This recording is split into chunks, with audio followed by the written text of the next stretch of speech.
ലോക്സഭാ തെരഞ്ഞെടുപ്പിൽ ലീഗ് സ്ഥാനാർത്ഥികൾ മണ്ഡലം വെച്ചുമാറിയതുമായി ബന്ധപ്പെട്ട പ്രശ്നം രണ്ട് മണ്ഡലങ്ങളിലും വലിയ ചർച്ചയായിട്ടുണ്ട്. അതേക്കുറിച്ചുള്ള റിപ്പോർട്ടിലേക്ക് ആദ്യം. ജനങ്ങളെ പേടിച്ചാണ് മണ്ഡലമാറ്റം. മണ്ഡലത്തിനായി ഒന്നും ചെയ്യാത്തതുകൊണ്ടാണ് മാറേണ്ടി വന്നതെന്നും വസീഫ് പറഞ്ഞു.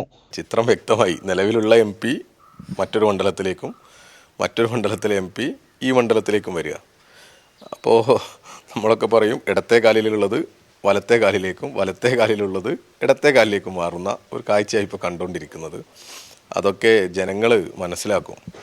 അതൊക്കെ ഒരു ജനങ്ങളെ കബളിപ്പിക്കുന്നതിന് തുല്യമാണ് ഇങ്ങനെയൊരു നീക്കമൊക്കെ നടത്തുന്നത്. നിലവിലുള്ള MP-ക്ക് അതേ മണ്ഡലത്തിൽ ജനവിധി തേടാനുള്ള എന്തോ ഒരു ധൈര്യക്കുറവുണ്ടോ എന്ന സംശയം നമുക്ക് തോന്നുന്നുണ്ട്.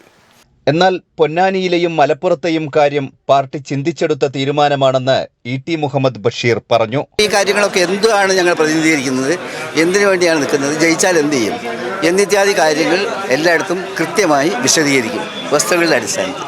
ഉത്തരവാദിത്വം ഞങ്ങൾ രണ്ടുപേരും കുറച്ച് എക്സ്പീരിയൻസ് ഉള്ള ആളുകളാണ്. ഈ സമയത്തൊക്കെ ഞങ്ങൾ ശക്തമായ നിലപാടെടുത്തിട്ടുണ്ട്. ആ നിലപാട് തന്നെ മേലിലും തുടരും. അരനൂറ്റാണ്ടായി മത്സരരംഗത്തുള്ള തനിക്ക് ആദ്യമായാണ് സ്വന്തം മണ്ഡലത്തിൽ വോട്ട് ചോദിക്കാൻ അവസരം കിട്ടിയതെന്നും ET പറയുന്നു. ET പൊന്നാനിയിൽ സജീവമല്ലെന്ന പരാതി മുസ്ലിം ലീഗ് പ്രവർത്തകർക്കുണ്ടായിരുന്നു.